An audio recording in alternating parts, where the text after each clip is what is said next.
दुनिया की पहली बड़ी वॉर भी ऑयल वॉर से ही जुड़ी हुई है। वर्ल्ड वॉर सिर्फ एक इंसिडेंट से स्टार्ट नहीं हुई, उसके पीछे एक चेन रिएक्शन चल रहा था। 3 हिडन प्रोमिसेस किए सिर्फ ऑयल को कंट्रोल करने के लिए। तो अगर आप इजराइल की भी रिवर्स हिस्ट्री देख के, तो ये कॉन्फ्लिक्ट भी ऑयल कंट्रोल के लिए स्टार्ट हुआ था।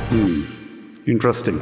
मिडल ईस्ट में, वेनेजुएला में, यूएस में, इन जगहों पे क्या था ऐसा जो ये काफी ऑयल रिजर्व्स हैं? ऑयल का ऐसी सिचुएशन और ऐसी केमिकल प्रॉपर्टीज एग्जिस्ट करना किसी प्लैनेट पे ज्यादा रेयर है लाइफ की फॉर्मेशन से। एक स्पेसिफिक चीज होती है ऑयल फॉर्मेशन में, और वो क्या होती है?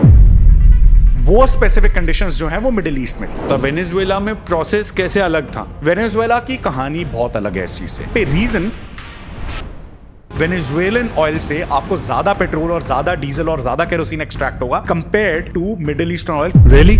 इसलिए वेनेजुएला की रेस चल रही है। बाकू में तेल का फुवारा था, उसकी क्या कहानी है? 1850 से पहले धरती का तेल का आधा सोर्स बाकू ही था। Oil as a war weapon सबसे पहले यूज हुआ है 1860 तक। दो टेक्नोलॉजी, एक ऑयल का एक्सट्रैक्शन कैसे होता है, दूसरा उसका डिस्टिलेशन ह्यूमन रेस के हाथ में आ गई थी। तो हमें जो आज लगता है कि यूएस पेट्रोल के पीछे यहाँ पागल क्यों है, क्योंकि ये टेक्नोलॉजी यूनाइटेड स्टेट्स की है। एक आदमी है यूएस में जिनको बोला जाता था क्रेजी ड्रेक। उनको ऑयल रिजर्व मिले पेंसिल्वेनिया। उन्होंने टेक्नोलॉजी बनाई, उन्होंने 4 साल के अंदर तेल एक्सट्रैक्ट कर लिया। उन्होंने दुनिया की सबसे बड़ी टेक्नोलॉजी क्रैक कर दी अपनी इस क्रेजीनेस में। इस समय मिडिल ईस्ट में क्या हो रहा था यारी? एक रेस लग रही थी कि पर्शिया पे कंट्रोल कौन लाएगा, और सिर्फ एक कंट्री की वजह से ये कंट्रोल की रेस लग रही थी, इंडिया। ऑटोमन एम्पायर ने यूरोप को इंडिया से कट कर दिया, इसीलिए 16वीं शताब्दी में रेस लगी, जहां से तो यानी ये वर्ल्ड वॉर 1 से पहले की एक वॉर है जो दुनिया की सबसे पहली ऑयल वॉर बोली जा सकती है। यस, जो सबसे पहली कार बनी थी वो एक इलेक्ट्रिक कार थी, वो पेट्रोलियम कार नहीं थी। एक बार ये क्रॉस वेरीफाई करना कोई और सोर्स से। दिस इज फैसिनेटिंग यार। वाओ, ये रेवलेशन है मेरे लिए। कैसे ऑयल की वजह से वर्ल्ड वॉर 2 हुई थी? Tarun, it's a great question. Oil का बहुत इंपॉर्टेंट रोल था वर्ल्ड वॉर 2 में। चर्चिल इसको इतना समझ आया कि अब एनर्जी चाहे दुनिया में कहीं पे भी हो, वो उसकी है जो उसे कंट्रोल करता है। नजर थी उनकी इंडोनेशियन ऑयल फील्ड्स के ऊपर। बिल्कुल आपको बेसिक से समझाता हूँ।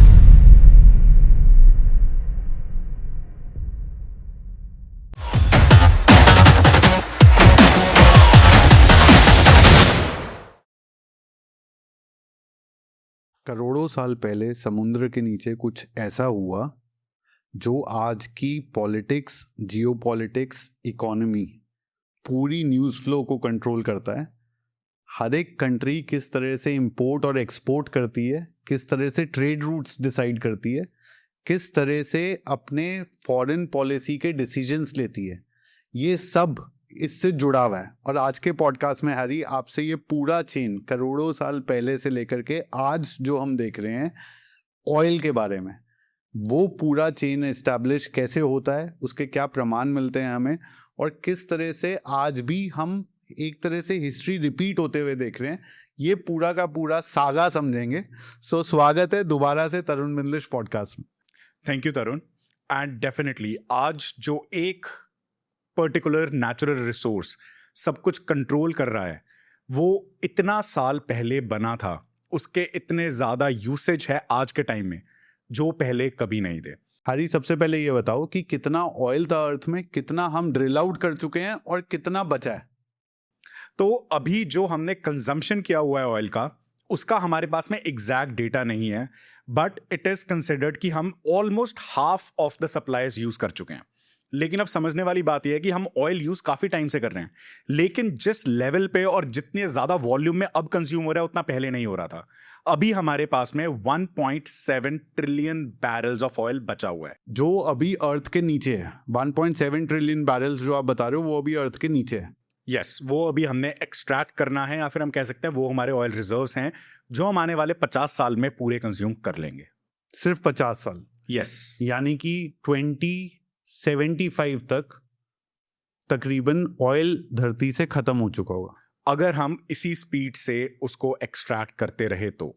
आज के टाइम में हमारी कंजम्पशन है 100 मिलियन बैरल्स पर डे, यानी कि 10 करोड़ बैरल्स पर डे हम कंज्यूम कर रहे हैं, और 1.7 ट्रिलियन बचे हुए हैं। यस। ओके, अब हैरी हम चलते हैं कुछ 50 करोड़ साल पहले।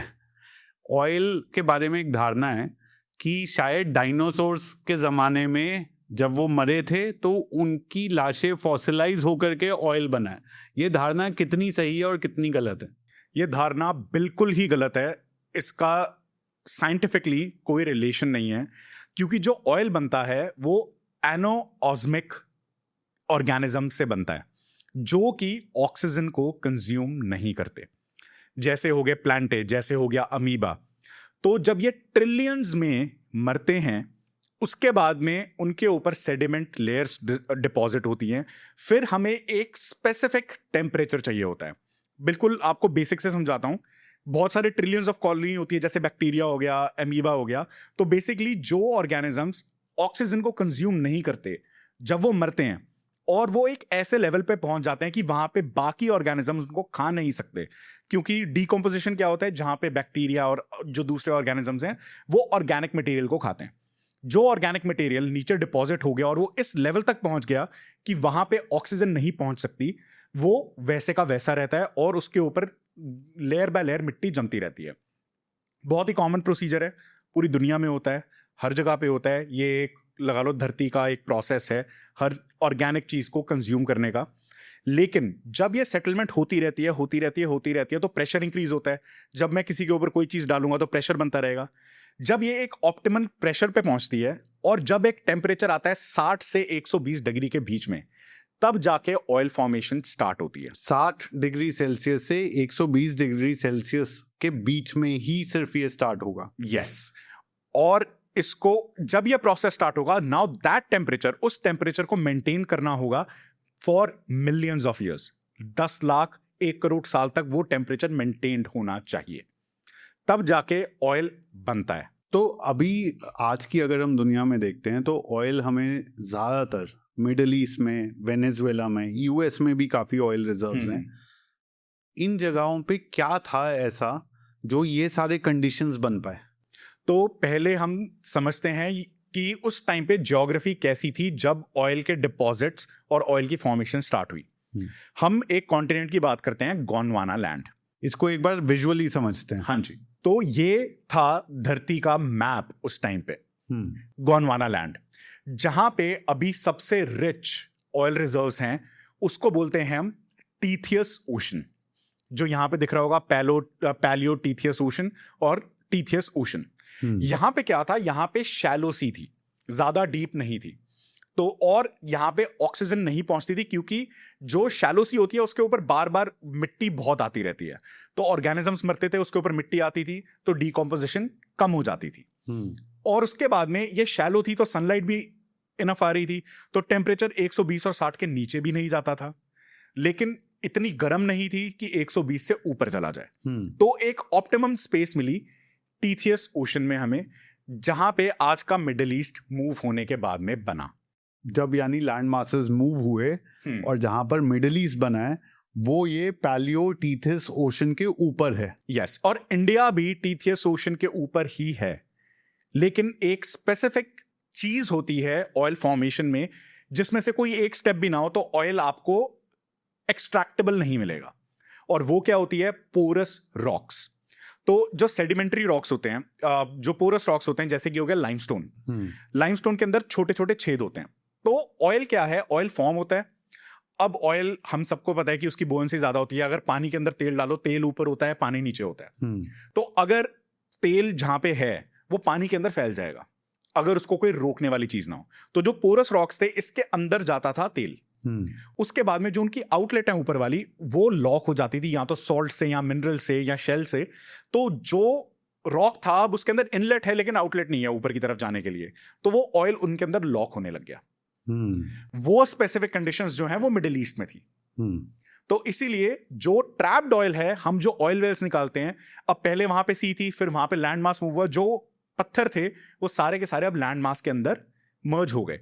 तो इसीलिए हमें ड्रिलिंग करनी पड़ती है, हमें नीचे जाना पड़ता है, ऑलमोस्ट सी लेवल से भी नीचे, कि पुराने सी के फ्लोर के आसपास हमें जाके ऑयल मिलता है। वेनेजुएला की कहानी बहुत अलग है इस चीज से। वेनेजुएला में भी सेम प्रोसीजर होता था, लेकिन वहां पे रीजन शैलो सी वाटर नहीं था, वहां पे रीजन था टेक्टोनिक प्लेट्स का मूवमेंट। एक है अटलांटिक टेक्टोनिक प्लेट और एक है कैरिबियन टेक्टोनिक प्लेट।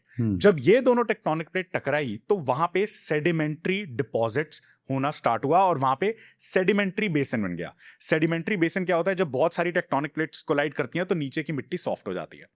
तो वहां पे भी ऑर्गेनिजम्स थे। ऑर्गेनिजम्स ये ऑलमोस्ट हमारी पूरी धरती पे हैं। ये माइक्रोबियल ऑर्गेनिजम्स हैं जिनकी आपने बात करी, जो कि ज्यादातर पानी के नीचे मिलते हैं। यस। तो इसलिए कहीं पर भी ये पूरी धरती पे ही मौजूद होते हैं ये ऑर्गेनिजम्स, लेकिन जहां पर कंडीशन सही होंगी वहां पर जब ये मरेंगे तो उसके ऊपर सॉइल की लेयर बनेगी और वो टेम्परेचर अगर रीच हो गया तो वो ऑयल में कन्वर्ट हो जाएंगे। एग्जैक्टली और सबके लिए एक ट्रिवियल स्टेटमेंट मैं बताता हूं कि कहा जाता है कि ऑयल की formation is rare than finding a life on another planet. Really? कि ऑयल का ऐसी सिचुएशन और ऐसी केमिकल प्रॉपर्टीज एग्जिस्ट करना किसी प्लैनेट पे ज्यादा रेयर है लाइफ की फॉर्मेशन से, क्योंकि आपको पहले तो नॉन ऑक्सीजन डिपेंडेंट ऑर्गेनिज्म चाहिए जो कि ऑक्सीजन के ऊपर सर्वाइव नहीं करते। उसके बाद में आपको टेम्परेचर चाहिए 60 to 120। उसके बाद में आपको रॉक्स चाहिए जो उसको अपने अंदर एब्जॉर्ब कर सकते हैं, और उसके बाद में वो रॉक्स ऊपर से ब्लॉक भी होने चाहिए ताकि वो एस्केप ना करे। तो इतनी सारी conditions are thinner than life. Wow, fascinating, fascinating. So ये सब अर्थ पे होता है आज से 50 करोड़ साल पहले। हाँ जी। और वो धीरे धीरे ये प्रोसेस चलता है और हमारे पास, अगर आपने कहा 1.7 ट्रिलियन बैरल बचा है, यानी 1.7 ट्रिलियन हम यूज भी कर चुके हैं, तो तकरीबन 3.5 बिलियन बैरल ऑयल धरती के नीचे कलेक्ट हो जाता है, जो अभी तक आइडेंटिफाइड ऑयल रिजर्व्स हैं उसमें। तो हरी, जो ये सारे कंडीशंस आपने बोले, तो उसमें आपने बोला कि वेनेजुएला की कंडीशन अलग थी, वहां टेक्टोनिक प्लेट्स की वजह से ये हुआ था। तो क्या हुआ था वेनेजुएला में? प्रोसेस कैसे अलग था मिडिल ईस्ट के मुकाबले? सो वेनेजुएला में एक स्पेशल चीज है, जो ऑयल है वो बहुत ज्यादा डेंस है compare to the middle eastern oil. हाँ, ये हम देखते भी हैं कि वहां पर ये बोला जाता है कि वेनेजुएलियन ऑयल जो है उसको रिफाइन करने के लिए अलग तरह की ऑयल रिफाइनरी लगती है। यस। तो इसके पीछे भी बायोलॉजिकल रीजन है। अब वेनेजुएला में भी टेम्परेचर अटेन हुआ, उसके बाद में वो रॉक्स के अंदर जाने लगा, रॉक्स ब्लॉक थे तो उसके बाद में रॉक्स के अंदर स्टोर हो गया। लेकिन वहां पे जैसे कि शैलो सी नहीं थी और सेडिमेंट्री लेयर्स थी, तो बैक्टीरिया फिर भी एक्टिव था। बैक्टीरिया जो लूज हाइड्रोकार्बन्स होते हैं, ये भी थोड़ा समझा देता हूं कि जो ऑयल बनता है वो हाइड्रोजन और कार्बन्स के एलिमेंट से मिलता है, जिनको हम हाइड्रोकार्बन्स बोलते हैं। तो जो लाइट हाइड्रोकार्बन्स होते हैं उसको बैक्टीरिया खा जाता था। तो इसीलिए जो वहां पे ऑयल की कॉन्सेंट्रेशन मिलती है वो सारे हैवी हाइड्रोकार्बन्स होते हैं जिनको कि बैक्टीरिया खा नहीं सकता। तो इसका मतलब यह है कि अगर आपके पास 1 लीटर क्रूड ऑयल वेनेजुएला का है और 1 लीटर क्रूड ऑयल आपके पास मिडिल ईस्ट का है, वेनेजुएलन ऑयल से आपको ज्यादा पेट्रोल और ज्यादा डीजल और ज्यादा केरोसिन एक्सट्रैक्ट होगा compared to middle eastern oil, क्योंकि वो पतला होता है वेनेजुएलन ऑयल के कंपेरेटिव। इसलिए वेनेजुएला की रेस चल रही है। सो हरी, अगर हम इस नक्शे पे वापस आएं तो हमें ऑयल रिजर्व्स रशिया में भी मिलते हैं और अफ्रीका में भी मिलते हैं। तो वो इस नक्शे में कहाँ है? क्योंकि अफ्रीका तो मैं देख पा रहा हूँ कि आइडेंटिफाइड लैंडमार्क्स दिख रहा है उधर। तो अगर आप देखो साइबेरिया भी बिल्कुल टॉप पे है। हाँ। अब ठंडी जगहों पे क्या होता है, आप जितना नीचे आप अर्थ के क्लोज जाओगे वहां पे वार्मथ मिलेगी। तो वहां पे बीच में एक ऐसा जोन आ जाता है कि जहां पे आपको ऑप्टिमल टेम्परेचर जो चाहिए होता है वो मिल जाता है, जो कि पूरी दुनिया में बहुत जगहों पे आता है। लेकिन उस ऑप्टिमल टेम्परेचर के साथ साथ आपको स्टोन्स ऐसे मिल जाते हैं जिसके अंदर जब ऑयल जाता है वो ब्लॉक हो जाते हैं। साइबेरिया में इतने रिच रिजर्व नहीं है, लेकिन यूजेबल रिजर्व्स हैं। तो यानी कि कहीं ना कहीं जो ये बात होती है कि अलग अलग डेप्थ पे ऑयल मिल रहा है और कहाँ पर वो कमर्शियली वायबल है एक्सट्रैक्ट करना, कहाँ पर नहीं है, क्योंकि ग्लोबल एक बैरल का रेट है 70 से 120 डॉलर पर बैरल के बीच में चलता है। तो अगर आपका एक्सट्रैक्शन कॉस्ट वायबल होगा तो ही आप वहाँ पर एक्सट्रैक्शन करोगे। तो वो डेप्थ जो अलग अलग मिलती है उसका रीज़न ये है कि टेम्परेचर कौन सी डेप्थ पे बना। एग्जैक्टली। और वहाँ पे कितनी नॉन ऑक्सीजन डिपेंडेंट लाइफ थी। हाँ, ये बहुत इंपॉर्टेंट है उसके लिए। और अफ्रीका की बात करें तो अफ्रीका में क्या कंडीशंस थी? अफ्रीका में भी अगर आप देखो तो जो वो सिर्फ स्पेसिफिकली नॉर्थ अफ्रीका के आसपास मिलता है, वो भी पैलियोटीथियस ओशन के आसपास का एरिया था। तो वो भी अपना सेम ऑयल है जो मिडिल ईस्ट में है, उसी टाइप का ऑयल हमें नॉर्थ अफ्रीका में मिलता है। और एक पॉडकास्ट में हमने करा था कि इंडिया भी अफ्रीका से ही ड्रिफ्ट होते हुए आया था। एग्जैक्टली अगर आप अब गोंडवाना लैंड को देखो, अंटार्कटिका और इंडिया और ऑस्ट्रेलिया ये बॉटम मोस्ट लेयर के आसपास हैं। इसके अंदर गोंडवाना लैंड चेंज हुआ और फिर पैंजिया बना। पैंजिया के बाद में मेन ड्रिफ्टिंग स्टार्ट हुई। अरे कमाल की बात यह है कि जो शैलो वाटर्स में आइलैंड दिखाई दे रहे हैं इस नक्शे में, टर्की हो गया, ईरान हो गया, वो भी अपने आप में बहुत रिच ऑयल रिजर्व्स रखते हैं। यस दैट्स राइट, क्योंकि वो एक ऐसे एरिया में एग्जिस्ट करते थे। सो हरी, अब ये हो गई सारी फॉर्मेशन की कहानी कि हमें दुनिया में जहाँ ऑयल मिलता है वहाँ क्यों मिलता है। लेकिन ऑयल की अपनी एक जर्नी, अपनी एक हिस्ट्री है कि ये ब्लैक ऑयल गोल्ड में कैसे कन्वर्ट हो गया। How did oil convert to black gold? तो ये पूरी जो वैल्यू डिस्कवरी है, ये मैं पढ़ रहा था कि आज से 70,000 साल पहले भी निएंडरथल्स ऑयल किसी ना किसी फॉर्म में यूज करते थे। इसकी क्या स्टोरी है और क्या हमें ऐसा कोई एविडेंस मिलता है कि निएंडरथल्स ऑयल यूज कर रहे थे? Absolutely, and Tarun it's a great question, क्योंकि ये बहुत जगह पे मैंने भी देखा कि लोगों में कंफ्यूजन है कि निएंडरथल्स ऑयल को यूज करते थे। निएंडरथल्स एक लाइन में बस समझा दीजिए जिन ऑडियंस को नहीं पता है कि निएंडरथल्स क्या था। तो जो निएंडरथल्स हैं वो यूरोप के अंदर एक ह्यूमन लाइक स्पीशीज थी। उनको हम आर्क होमो सेपियंस बोलते हैं, कि हमारे ही रिलेटिव्स थे, बट वो सर्वाइव नहीं कर पाए, हम सर्वाइव कर गए। But they were also intelligent, उनके पास में दिमाग था, उन्होंने अपनी टेक्नोलॉजी बनाई थी, वो टूल्स यूज करते थे। और वो कितने इंटेलिजेंट होते थे ये जानने के लिए हमारे एक एवोल्यूशन पे पॉडकास्ट है, वो देख लेना आप। बट हम आगे बढ़ते हैं। तो निएंडरथल्स के साथ में ऑयल का एसोसिएशन पहले क्यों हुआ, पहले मैं ये बताता हूँ, उसके बाद मैं बताता हूँ कि हमें सबसे पुराना यूसेज ऑफ ऑयल 70,000 साल पहले कहाँ मिलता है। तो जो निएंडरथल्स थे, उन्होंने टूल्स को जोड़ने के लिए एक गम का इस्तेमाल किया जो कि बहुत ही काली थी। तो जब हमारे पास में जियोस्पेक्ट्रिक टेक्नोलॉजी नहीं थी देखने के लिए कि ये बिटुमिन है कि नहीं, बिटुमिन क्या होता है मैं अभी इसके बाद में एक्सप्लेन करता हूं, तब तक हमें लगता था कि ये बिटुमिन है, which is the earliest form of oil जो वो यूज करते थे। तो एक कुल्हाड़ी का सर होता है, उसको हम वुड के साथ में अटैच करते हैं, कहीं पे रस्सी से बांधते थे। रस्सी से बांधना इतना ज्यादा वायबल नहीं था अगर आपको हैवी अटैक्स करने हैं, तो उन्होंने गम का यूज करना स्टार्ट किया जिसको हम ग्लू बोल सकते हैं। तो वो काले कलर की ग्लू को यूज करते हैं जिसको देख के लगता है कि ये शायद पेट्रोल या फिर पुराना जो क्रूड ऑयल पेट्रोलियम से निकला हुआ ब्यूटेमिन है। हाँ, लेकिन जब हमने उसका एनालिसिस किया वो हमें दिखा कि वो पेड़ों के तने को बिना ऑक्सीजन के कुक करके काफी हाई टेम्परेचर्स पे उसको लिक्विड बना के वो उसका यूज करते थे। और ये अपने आप में एक अलग टेक्नोलॉजी है कि उनको इतना पता था कि बिना ऑक्सीजन के मुझे पेड़ के तने को जलाना है, तब जाके ये सब्सटेंस निकलेगा जो कि स्टिकी होगा, जो स्टिकी होगा और जो ऐसा होगा जमने के बाद में वो टूटेगा नहीं। ये 2 लाख साल पहले की बात है। 2 लाख साल पहले निएंडरथल्स, जिनको हम ऐसा समझते थे कि उनमें ज़्यादा दिमाग नहीं था, उनमें ज़्यादा समझ नहीं थी, उनको ये टेक्नोलॉजी पता थी कि पेड़ की बाग को जला करके, बिना ऑक्सीजन के जला करके आपको उसमें से गम या ग्लू मिल जाएगी। यस, और वो ये प्रोसेस कर रहे थे और वो उससे अपने टूल्स बना रहे थे। Wow, fascinating. अब हम तेल पे वापस आ जाते हैं। हाँ, तो 70,000 साल पहले ह्यूमंस ने तेल को एक्सपीरियंस किया, लेकिन जो प्रॉपर प्रोसेसिंग है वो जाके 19th सेंचुरी में हुई। यानी कि हम इतिहास के लगभग 70,000 साल ही हो गए तक हमने पेट्रोल को यूज करना ढंग से नहीं सीखा था, हमने ऑयल एक्सट्रैक्शन नहीं सीखी थी। हम ऑयल को उस टाइम पे यूज करते थे एज एन एडहीसिव। तो बिटुमिन जो होता है या फिर जो भी अपना ऑयल का क्रूड ऑयल जब बाहर आता है वो बहुत स्टिकी होता है और वो बहुत ही ज्यादा गाढ़ा होता है। तो जब वो आया बाहर, उसके बाद में आपने उसको लगाया अपनी हथौड़ी पे या फिर किसी भी टूल पे, उसको हल्का सा गर्म किया और उसको रख दिया, तो वो एक सॉलिड में कन्वर्ट हो जाता था। तो हमें जो सबसे पुराना ऑयल का यूसेज मिलता है बाय होमो सेपियंस, वो हमें मिलता है सीरिया के अल तलैल में, जो है 70,000 साल पुराना।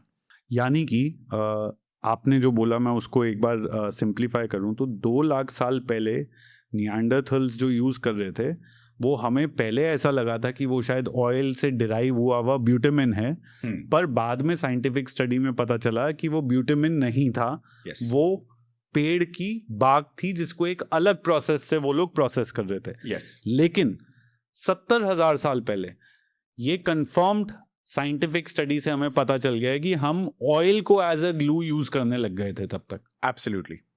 और लेकिन हम ड्रिल तो नहीं करते थे, तो अभी जैसे हमने प्रोसेस में समझा कि ये रॉक्स जो ऊपर से सील हो जाते थे, जिनके अंदर नीचे से इनलेट है लेकिन ऊपर से आउटलेट नहीं है, उसके अंदर ऑयल स्टोर होता है। तो यहां पे ऑटोमेटिकली धरती में से वो लीक होने लगा, यानी कि वहां पे ऑयल इतनी मात्रा में था कि अब जो वो सील्ड थे, because of any reason, tectonic movement हो सकती है, टेम्परेचर हो सकता है, कि ऊपर से वो छेद खुलने लगे तो धरती में से लीक होने लगा, जिसको हम कहते हैं कि तेल का फुहारा निकल जाता है या कुआं तेल का अपने आप को खोज लेता है जब, तो ये वो वाली इवेंट है कि जब धरती के नीचे से ऑयल अपने आप लीक होकर के ऊपर वोल्केनो की तरह निकलने लग गया। एग्जैक्टली।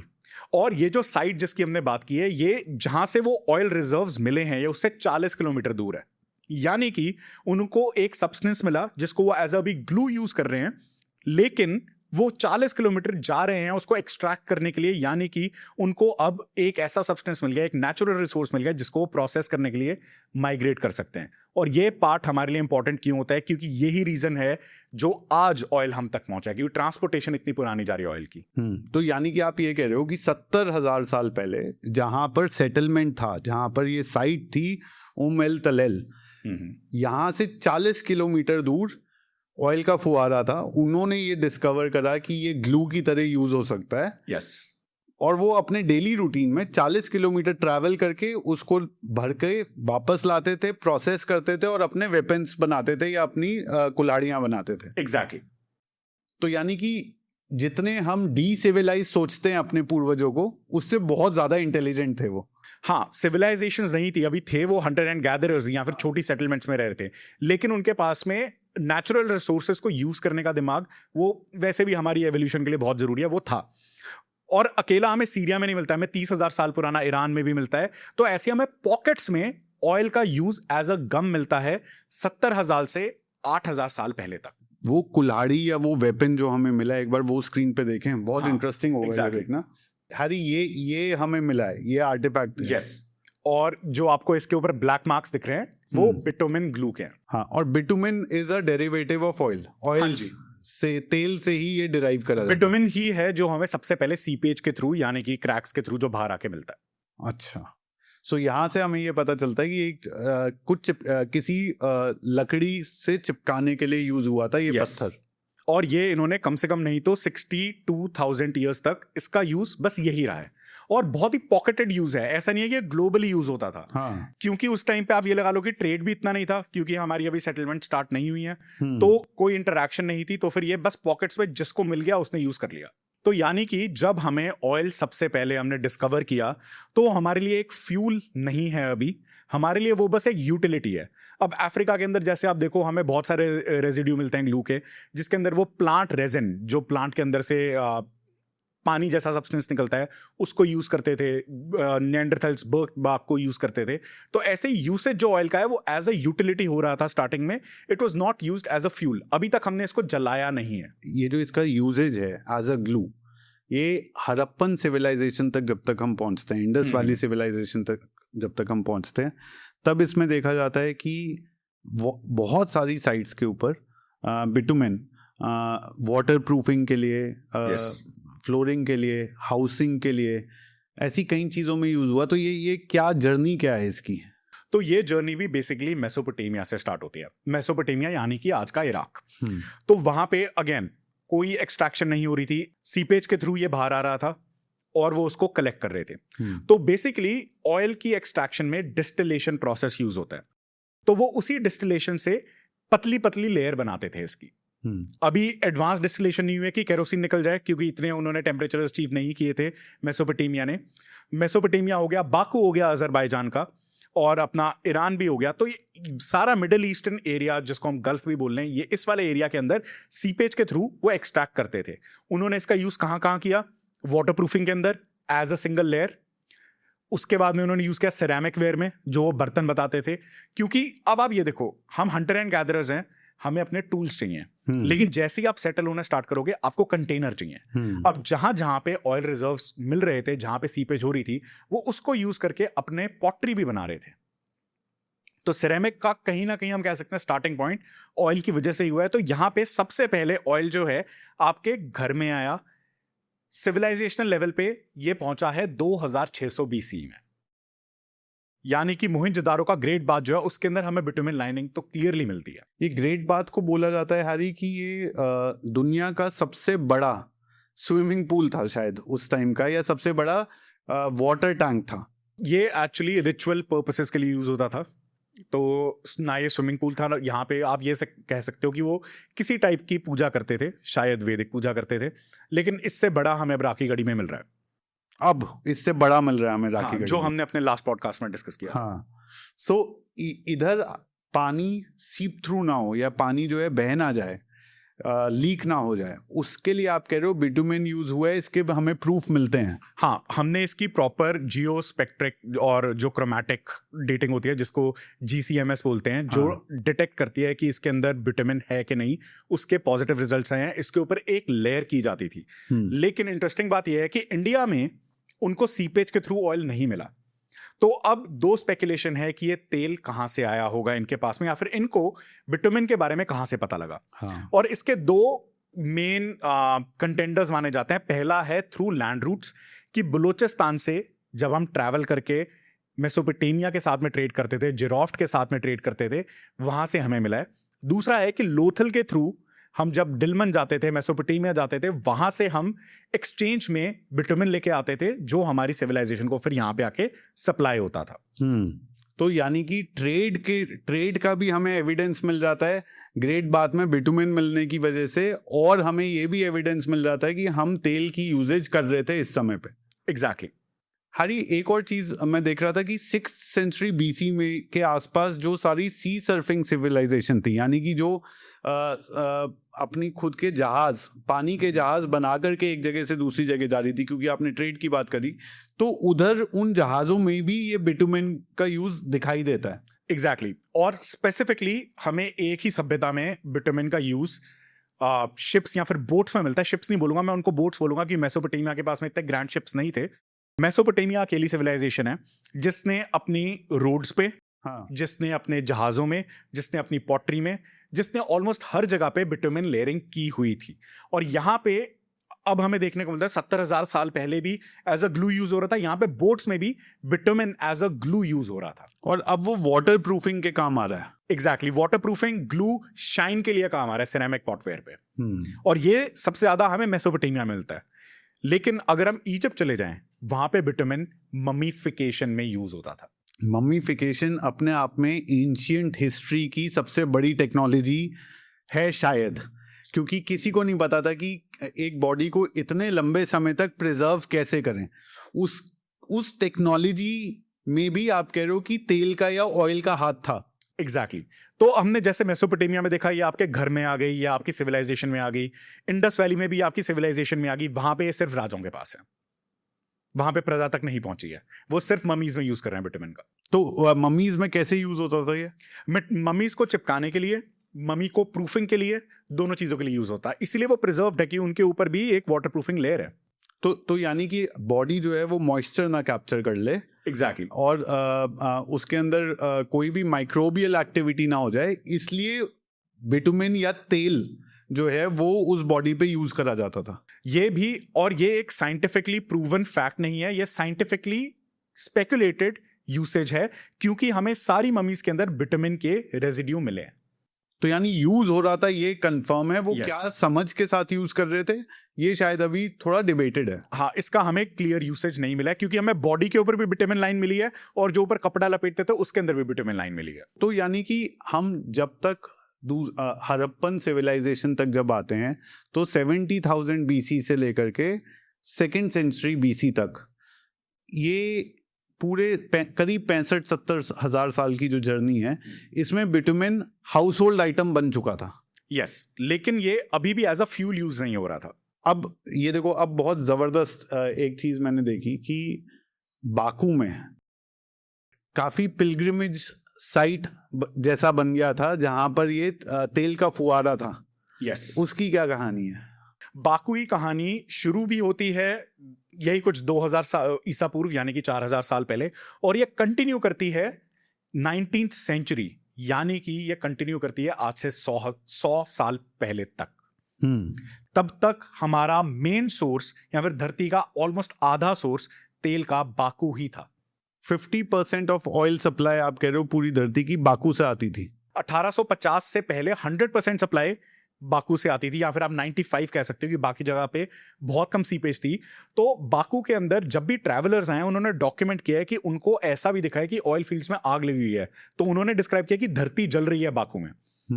और ये कहानी इतनी इंटरेस्टिंग इसलिए भी है क्योंकि अगर आपने पुरानी वॉर मूवीज देखी हो या फिर किसी को भी इतिहास में दिलचस्पी हो, उनको इस चीज का पता होगा कि oil as a war weapon सबसे पहले यूज हुआ है हमारी मॉडर्न सिविलाइजेशन, या फिर आप ये कह लो कि मेडिवल टाइम में। ग्रीस इसको बोलते थे ग्रीक फायर। तो जितने भी नेवल एक्सपेडिशन होते थे, अब आप अगर कोई आगे से नेवी आ रही है, आप उसको कैसे रोकोगे? आप आग लगाओगे, लेकिन आग कैसे लगाओगे? क्योंकि आप पानी में हो। एग्जैक्टली, पानी के अंदर तेल डाल दो और उसमें आग लगा दो। इसीलिए इसको ग्रीक फायर बोला जाता है। ये सबसे पहले नेवल वॉरफेयर में यूज हुई थी। वाओ। और इसका यूसेज भी हमारे लगभग 15th सेंचुरी से 16th सेंचुरी तक बहुत ज्यादा हुआ है, जब तक कि उसके बाद में फिर धीरे धीरे गन्स आने लगी तो हमारी टेक्नोलॉजी एडवांस करने लगी। नहीं तो अरेबिक एम्पायर जो है, जो आप ये कह सकते हो इतिहास की one of the biggest empire थी, अरेबिक खलीफत, उन्होंने इसका यूसेज किया था और उन्होंने इंडिया पे भी इसको यूज किया था। वो इसको नफ्ता बोलते थे और नफ्तन होते थे जो इसको ऑपरेट करते थे। बेसिकली वो कैटापुल्ट के अंदर एक गोला डालते थे हे से बना हुआ, उसके ऊपर कैटापुल्ट मतलब तोप? नहीं, कैटापुल्ट यानी कि कैटापुल्ट एक बार खोल के दिखा देते हैं, गुलेल, बहुत बड़ी गुलेल। हाँ। तो कैटापुल्ट के अंदर भूसा और पत्थर डालते थे, उसके ऊपर तेल डालते थे। हाँ, ये होती है कैटापुल्ट। हाँ, जो एज ऑफ एम्पायर्स में दिखती है। हाँ एग्जैक्टली। अब इसकी जो बकेट है उसके अंदर पेलोड डालते थे, जो कि पत्थर होता था, पत्थर के ऊपर भूसा होता था, उसके ऊपर वो नफ्ता डालते थे जो कि बेसिकली ऑयल था जो सीपेज से आता था, उसको आग लगाते थे और फिर किले पे फेंकते थे। तो दरवाजा भी टूट जाता था, किला भी टूट जाता और आग भी लग जाती थी। तो वॉर के अंदर सबसे पहला यूज होना स्टार्ट हुआ मास स्केल पे। और मैं ये भी पढ़ रहा था हरी कि जो ग्रीस की जो नेवी को इतना स्ट्रांग क्यों माना जाता था प्री हिस्टोरिक टाइम में, कि वो बोतलों में तेल भर भर के उस पे कपड़ा लगा करके दूसरी शिप पे, जो कि खुद लकड़ी की बनी होती थी। एग्जैक्टली। और लोगों को समझ नहीं आता था कि अब इस आग को बुझाओ कैसे, क्योंकि वो पानी डालें और वो फैल जाए। एग्जैक्टली। तो सबसे पहला मोलोटोव का यूज भी ग्रीस ने यूज किया था वॉर में, और वो इसीलिए था उस टाइम पे केरोसिन अभी तक डिराइव नहीं हुआ था। उस टाइम पे जो रॉ बिटुमिन होता था उसी का यूज करके किया जाता था। और यहीं से हमें यह पता लगा कि ऑयल जो है वो फ्लेमेबल है। और वो क्यों पता लगा? क्योंकि बाकू में ऑयल फील्ड्स जल रही थी। तो यानी बाकू में वही तेल जिसकी वजह से बाकू को एक रिलीजियस पिलग्रिमेज साइट की तरह देखना शुरू कर दिया कि यहाँ कोई जादुई चीज हो रही है, वही तेल एक वेपन में कन्वर्ट हो जाता है जब वो सी वॉरफेयर में आता है। एग्जैक्टली। और आप अगर यहाँ पे देखो तो बाकू में शिप्स डॉक होते थे जहां पे तेल को ट्रांसपोर्ट किया जाता था। तो उस टाइम पे कच्चे तेल को कैसे प्रिजर्व करना है शिप के अंदर, ये टेक्नोलॉजी हमने अडॉप्ट कर ली थी। वाओ। और ये कब की बात है? ये हमारी स्टार्ट होती है रोमन एम्पायर के पतन के बाद में, बेजेंटीन एम्पायर के राइज के आसपास, और ये कंटिन्यू करती है फ्रेंच रेवोल्यूशन के आसपास तक।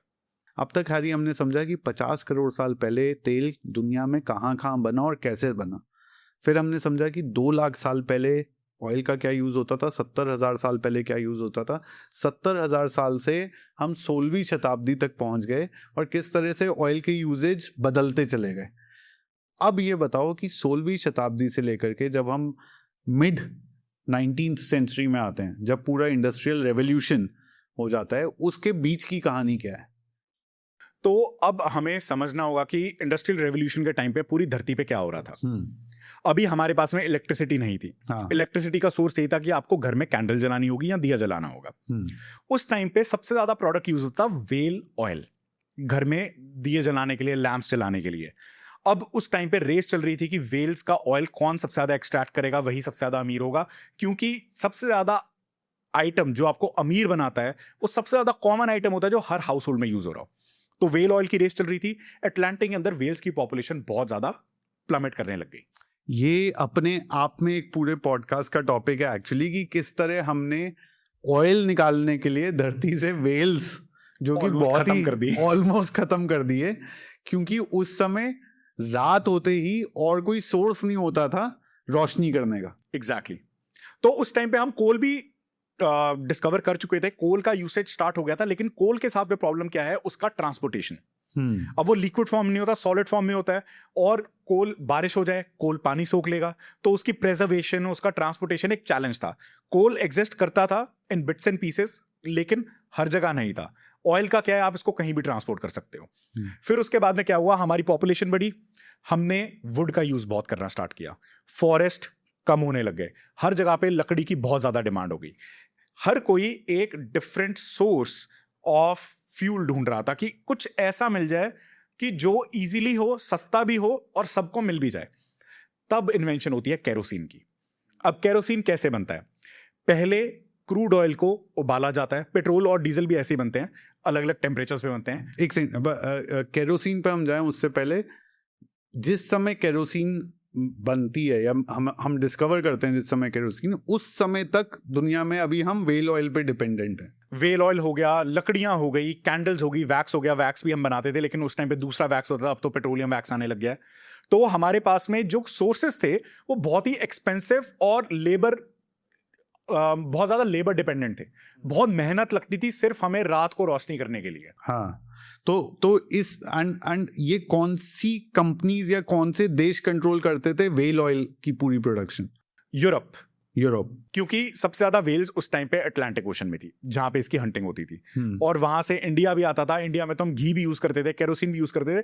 तो मतलब हर जगह अपने अपने तरीके की टेक्नोलॉजी थी, कोई ऐसा चीप रिसोर्स नहीं था जो यूज कर सकें। अगर आज के टाइम में आप कंपेयर करो एक केरोसिन के प्राइस और घी के प्राइस को, जमीन आसमान का फर्क। हाँ, तो उस टाइम पे भी घी जो है, आप ये देखो कि आप घी को बना रहे हो अपना खाना मार के, क्योंकि आप घी खा भी सकते हो, हाँ, आप उससे पहले मक्खन भी खा सकते हो, आप दूध को भी यूज कर रहे हो, मलाई को भी यूज कर रहे हो, तो बहुत ज्यादा रिसोर्स यूज हो रहा है।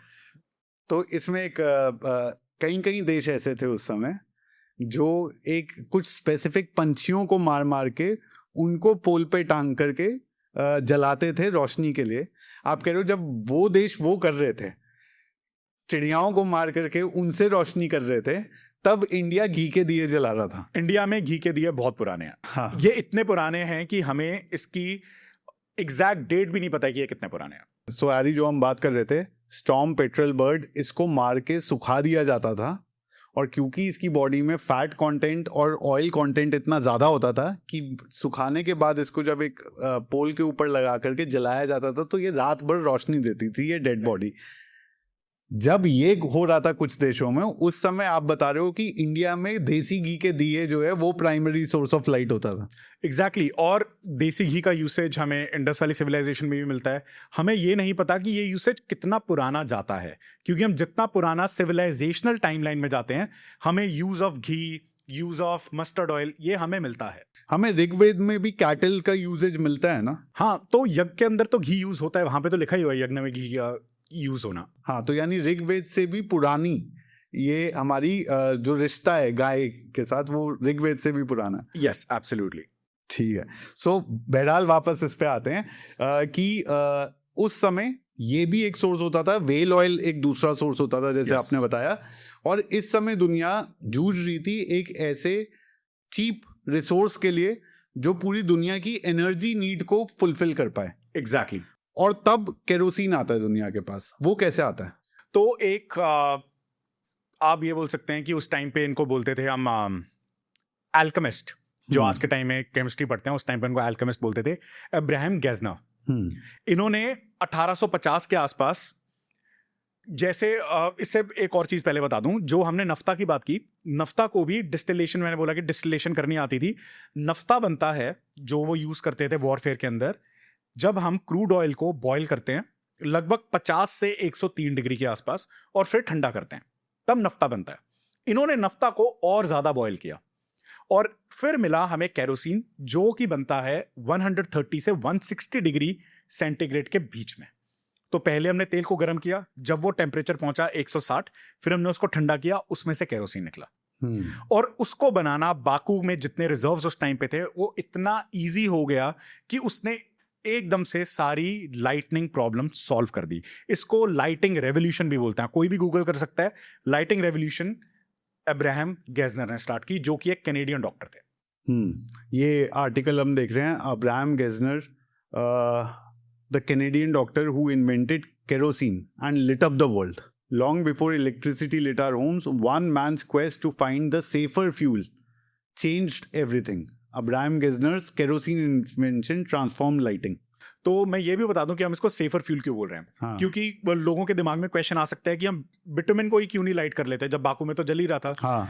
तो जो क्रूड ऑयल होता है वो बहुत अनप्रिडिक्टेबली जलता है, यानी कि वो एक एरिया में ज्यादा आग पकड़ लेगा, दूसरे पे नहीं होगा, वो फैल सकता है एकदम से, और उसके बाद में उसका स्मोक इतना ज्यादा होता था कि लोग इनहेल करें तो उनको प्रॉब्लम हो सकती थी, मतलब सफोकेशन की जो प्रॉब्लम थी वो हमने आइडेंटिफाई कर ली थी। इसलिए इसको सेफर फ्यूल बोला है, क्योंकि जब केरोसिन जलता है उसमें रेजिड्यू तो आता है लेकिन इतना स्मोक नहीं आता कि वो किसी रूम में बैठे हुए लोगों को सफोकेट कर दे। सो इसलिए it was the safest alternative at that time.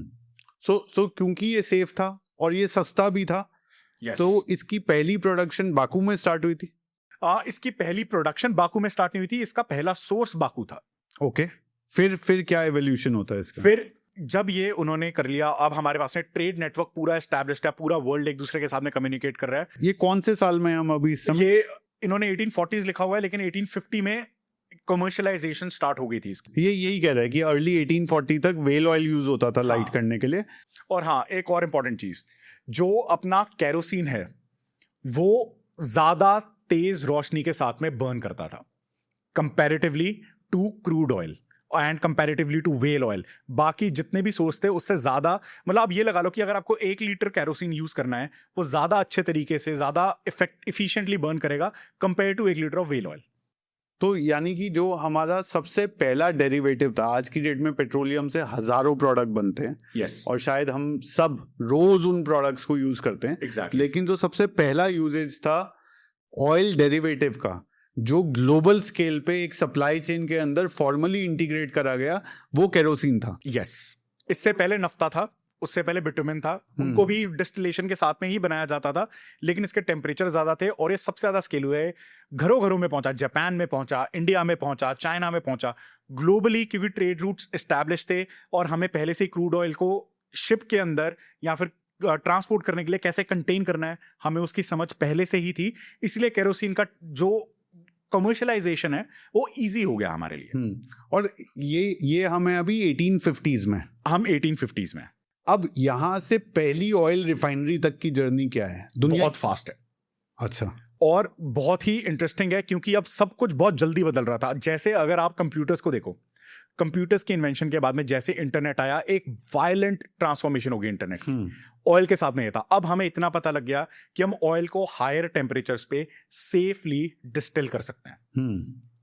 अगर हम केरोसिन के टेम्परेचर से ऊपर जाए हमें पेट्रोलियम मिलता है, उससे ऊपर जाए हमें डीजल मिलता है। अब हमारे पास में इतनी टेक्नोलॉजी है कि हम ऑयल को डिफरेंट टेम्परेचर पे डिस्टिल करके डिफरेंट प्रोडक्ट्स निकाल सकते हैं। जब केरोसिन निकाला जा रहा था, उसका बाय प्रोडक्ट था पेट्रोलियम, जिसको जनरली हम गैसोलीन बोलते हैं। उसका कमर्शियलाइजेशन थोड़ा सा लेट स्टार्ट हुआ, लेकिन इसके आसपास ही, और ये कहानी आती है अब यूएस में। तो हमें जो आज लगता है कि यूएस पेट्रोल के पीछे या फिर नेचुरल रिसोर्स के पीछे पागल क्यों है, क्योंकि ये टेक्नोलॉजी यूनाइटेड स्टेट्स की है। उनको ऑयल रिजर्व मिले पेंसिल्वेनिया में। तो यानी ये पूरा का पूरा ऑयल का जो डेरिवेशन है, ये प्रोसेस और उसके क्या क्या यूजेस हो सकते हैं, ये पूरी टेक्नोलॉजी सबसे पहले यूएस ने क्रैक करी थी। यस, और ये जो हमारे गेस्नर हैं, इन्होंने भी यूएस में ही इसका केरोसिन का डेरिवेटिव, जो सबसे पहले केरोसिन बनाया, वहीं पे बनाया। तो मोनोपोली यूएस में ही स्टार्ट हो रही है। एक आदमी है यूएस में जिनको बोला जाता था क्रेजी ड्रेक। उन्होंने दुनिया को बताया कि ड्रिल करके ऑयल कैसे निकलता है। और जब उन्होंने पेंसिल्वेनिया में, आई थिंक 1859 की बात है, जब उन्होंने सबसे पहले ड्रिलिंग एक्सपेरिमेंट स्टार्ट किया, तो जब उन्होंने ड्रिल करना स्टार्ट किया तो ग्राउंड वाटर आया। लेकिन उस आदमी को था कि अगर तेल नीचे से लीक हो रहा है तो तेल नीचे कहीं ना कहीं तो है। उन्होंने फिर क्या किया, उन्होंने टेक्नोलॉजी बनाई स्टील पाइप्स की, जो हम आज भी यूज करते हैं। स्टील पाइप से बोरिंग स्टार्ट की। उससे क्या हुआ, जो आसपास का ग्राउंड वाटर था वो पेनिट्रेट करके थोड़ा सा आएगा, उसके बाद जैसे डीप जाएंगे वो पानी आना बंद हो जाएगा। वो करते गए, उन्होंने 4 साल के अंदर तेल एक्सट्रैक्ट कर लिया।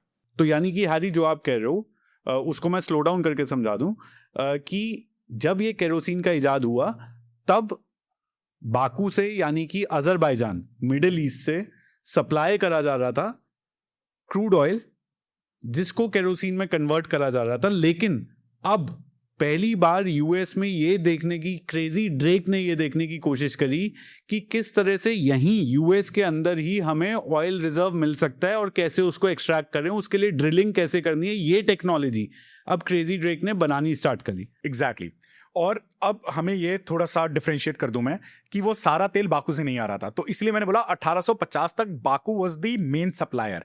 1850 में सीपेज के थ्रू यूएस में ऑयल मिलना स्टार्ट हो गया था, तो वहां पर भी यानी ऑयल के फुहारे निकलने स्टार्ट हो गए थे। हाँ, तो उसको यूज करके गैसनर ने केरोसिन बनाया। अब केरोसिन की टेक्नोलॉजी पूरी दुनिया में फैल गई कि इसको कैसे किया जा सकता है, क्योंकि डिस्टिलेशन हमें ऑलरेडी पता था, लेकिन अब क्रूड ऑयल को डिस्टिल कर सकते हैं। ये कमर्शियलाइज होना स्टार्ट हुआ। 9 साल के अंदर डिमांड इतनी बढ़ गई कि अब ऐसा लग रहा था कि कहीं क्रूड ऑयल भी कम ना पड़ जाए। तब क्रेजी ड्रेक की क्रेजीनेस काम आती है। उन्होंने देखा जहां से पेंसिल्वेनिया में तेल लीक हो रहा है, मतलब नीचे कहीं से तो आ रहा है। उन्होंने आयरन रॉड डाली, जब पानी की उनको प्रॉब्लम आई, फाइनली उन्होंने ऑयल रिजर्व को हिट कर दिया और यहां पे बनती है सबसे पहली ऑयल कंपनी। ये आर्टिकल एक सेकंड के लिए देख लेते हैं। No one knew that oil could come from ground until a bankrupt group of speculators hit pay dirt in northwestern Pennsylvania. By August 1859, Colonel E.L. Drake and his small crew were disheartened. Few, if any, of the locals believed that oil liquid called black oil, rock oil, could come out of the ground. यानी कि जब उन्होंने ये start करा, किसी को भी ये समझ में नहीं आया कि जमीन से तेल एक्सट्रैक्ट करा जा सकता है। They thought Drake was crazy. यहाँ से आप कह रहे हो कि क्रेजी ड्रेक उनका नाम पड़ा, लेकिन उन्होंने दुनिया की सबसे बड़ी टेक्नोलॉजी क्रैक कर दी अपनी इस क्रेजीनेस में। एग्जैक्टली और ये तब है जब हमें और कहीं पे ऑयल रिजर्व्स के बारे में पता नहीं है, हमें कहीं मिले नहीं है। अब बाकू है, कुछ सीरिया, कुछ मेसोपोटामिया, मतलब पॉकेट्स में हमें मिल रहा है ऑयल, लेकिन पेंसिल्वेनिया में पहली बार उन्होंने पत्थर तोड़ के तेल निकाला। इसीलिए अब यहाँ पे रॉक फॉर्मेशन, जो ऑयल फॉर्मेशन की हम बात कर रहे थे, दोबारा इंपॉर्टेंट होती है कि हमें पता है कि आज हमें पता है कि तेल पत्थर के अंदर स्टोर होता है, ऊपर से जो पोरस होता है वो बंद होते हैं उनके पोर्स, तब जाके ऑयल बनता है उस कंडीशंस में जाके। और इसमें एक और क्रेजी स्टोरी छुपी हुई है टाउनसेंड की। टाउनसेंड एक प्रेसिडेंट होते थे एक बैंक के। ऐसा बैंकर्स को कई बार थोड़ा सा गलत लाइट में हिस्ट्री दिखाती है, बट इन्होंने फंड करते थे ड्रेक को, अपनी खुद के पूरी अर्निंग से ये फंड करते थे और चेक भेजते थे। और इन्होंने आखिरी चेक भेजा था at the end of his resources. Townsend reluctantly sent Drake a money order as a final remittance and instructed him to pay his bills, close up the operation and return to New Haven. कि भैया ये आखिरी मैं check भेज रहा हूँ, इसके बाद हाथ जुड़वा लो, अपने पुराने पैसे लौटाओ और वापस आ जाओ। और इंटरेस्टिंग बात ये पैसे इन तक कभी पहुंचे नहीं, उससे पहले इनको तेल मिल गया। अच्छा, ये पैसे पोस्ट के अंदर डिले हो गए थे, उससे पहले इनको तेल मिल गया। ये फोटो बहुत ही आइकॉनिक फोटो मानी जाती है, जहां पर क्रेजी ड्रेक जो कि लेफ्ट साइड पे हैं और टाउनसेंड जो कि राइट साइड पे हैं, वो ऐसा लग रहा है कि एक डील नेगोशिएट कर रहे हैं। यस और जब वो ऐसे ही हताश बैठे हुए थे तो उनके एक थे अंकल सैम, जो आज के टाइम में बहुत फेमस हो गए हैं। वो ड्रिलर थे जिनको अंकल बिली के नाम से बोलते थे। उन्होंने आके इनको बोला कि हमें तेल का कुआं मिला है, यहां पे हमें सबसे पहली बार वेल डिस्कवर हुआ है ऑयल का, जो कि पानी के नीचे था। और किस्मत थी क्योंकि पानी, जैसे हमने पहले भी किया, पानी ज्यादा डेंस है कंपेयर टू ऑयल, ऑयल हमेशा पानी के ऊपर आता है, तो उनके बीच में सेपरेशन थी। जब पानी पूरा हटा उसके बाद में नीचे पूरा का पूरा कुआं मिला, जहां पे दुनिया की सबसे पहली ऑयल कंपनी फॉर्म हुई, पेंसिल्वेनिया रॉक ऑयल कंपनी, क्योंकि उस टाइम पे तेल को रॉक ऑयल बोला जाता था। तो ये टेक्नोलॉजी हमें जो है, दो टेक्नोलॉजी, एक कि ऑयल का एक्सट्रैक्शन कैसे होता है, दूसरा उसका डिस्टिलेशन करके कैसे उसमें से जो है पेट्रोल, डीजल और बाकी पेट्रोलियम प्रोडक्ट्स निकाले जा सकते हैं। ये दो टेक्नोलॉजी 1860 तक ह्यूमन रेस के हाथ में आ गई थी। यस और इसकी डिमांड डे बाय डे बढ़ती जा रही थी, क्योंकि अब इंटरेस्टिंग बात यह है कि ये सिर्फ और सिर्फ लाइटिंग के लिए यूज नहीं हो रहा था। अगर सिर्फ लाइटिंग के लिए यूज हो रहा होता ऑयल, शायद ये इतना खुश नहीं होते। अब अगर हमने जब व्हेल ऑयल की बात की, हमने बाकी सारे ऑयल्स की बात की, तो इंडस्ट्रियल रेवोल्यूशन आ चुका था। अब जो लोहे की बनी हुई मशीनें हैं उनको चलने के लिए लुब्रिकेशन चाहिए। यहां से हुई इन्वेंशन पेट्रोलियम जेली की। तो अब हमें एक ऐसा ऑयल रिजर्व मिल गया जो इंडस्ट्री में भी यूज होएगा और घरों पे भी यूज होएगा। उसके बाद में हमारे पास में बहुत सारे डेरिवेटिव्स आए। ऑयल इंजन बनना, यहाँ पे एक्सपेरिमेंटेशन स्टार्ट हो गई थी। आई थिंक एक ट्रेन भी बनी थी, ट्रेन का इंजन बना था जिनको उन्होंने क्रूड ऑयल और केरोसिन पे चलाने की ट्राई की थी। केरोसिन इंजन डेवलप होने स्टार्ट हुए। Petroleum as a by product जो आता था उसका भी अब यूज होना स्टार्ट हो गया। तो basically before the modern oil revolution जो कि 1908 में शुरू होती है, उससे पहले ऑयल की रिक्वायरमेंट, डिमांड और टेक्नोलॉजी सब डेवलप हो चुका था। अब बस हमें ऑयल का भंडार मिलना बाकी था। और इस समय मिडिल ईस्ट में क्या हो रहा था हैरी? इस टाइम मिडिल ईस्ट में बहुत ही अनरेस्ट, या फिर आप बोल सकते हो कि कबीलावाद बहुत था। अब मिडिल ईस्ट को भी हमें बहुत सेगमेंट्स में डिवाइड करना पड़ेगा। पहले आता है ईरान पे। पर्शिया ऑलरेडी एक बहुत बड़ा कॉरिडोर था ट्रैवल के लिए और ट्रेड के लिए। पर्शिया मतलब जिसको आज हम ईरान के नाम से जानते हैं। तो पर्शिया में एक आप कह सकते हो रेस लग रही थी कि पर्शिया पे कंट्रोल कौन लाएगा, और सिर्फ एक कंट्री की वजह से ये कंट्रोल की रेस लगी हुई थी, इंडिया। हम चाहे ब्रिटिश हुकूमत के अंडर थे, हमारे रिसोर्सेज ड्रेन हो रहे थे, फिर भी इंडिया के लिए कैसे एक शॉर्ट कॉरिडोर ढूंढा जाए, इसकी रेस अभी भी थी, अब बाय लैंड थी। तो थोड़ा सा एक बहुत ही फास्ट हिस्ट्री का लेसन देता हूं। तो इंडिया दुनिया से ट्रेड कर रहा है आज से कम नहीं तो 6000 साल पहले तक। लोथल आ गया, इंडस वैली सिविलाइजेशन आ गई, उसके बाद में हमारे जितने भी किंग्स हैं, चंद्रगुप्त मौर्य है, वो भी ग्रीस के साथ में थे। तो इंडिया का ट्रेड बहुत टाइम से था। लेकिन इंडिया को सी रूट से खोजने की रेस क्यों शुरू हुई? क्योंकि जब ऑटोमन एम्पायर का राइज आया, ऑटोमन एम्पायर ने यूरोप को इंडिया से कट कर दिया। इंडिया से जो इतना सब कुछ जा रहा था वहां पे, वो एकदम से कट हो गया। स्पाइसेस कट हो गए, कॉटन कट हो गया, रिसोर्सेस कट हो गए। तो यहाँ पे ट्रेड का एक डेफिसिट आया। तो उनको था अब ऑटोमन एम्पायर को बाईपास करके हम कैसे भारत पहुंचे। तब ही उन्होंने केप ऑफ अफ्रीका, जिसको हम साउथ अफ्रीका बोलते हैं, उसके पास का रूट खोजने के लिए हर कोई उस रेस में लग गया। तभी कोलंबस इंडिया पहुंचे, अमेरिका पहुंचे, जाना उन्होंने इंडिया था। वास्को डी गामा बाय सी इंडिया आए। उससे पहले स्टेट ऑफ हॉर्मुज से होते हुए हम इंडिया आते थे। और केप ऑफ गुड होप का नाम भी इसी वजह से पड़ा कि वो पार करते ही आपको जो है ये पता चल जाता था कि अब मैं सीधा इंडिया पहुंच जाऊंगा। और उसका नाम generally Cape of Good Hope is Good Hope, क्योंकि उनको अब होप दिखी कि इंडिया जाया जा सकता है इवन आफ्टर द ब्लॉकेड।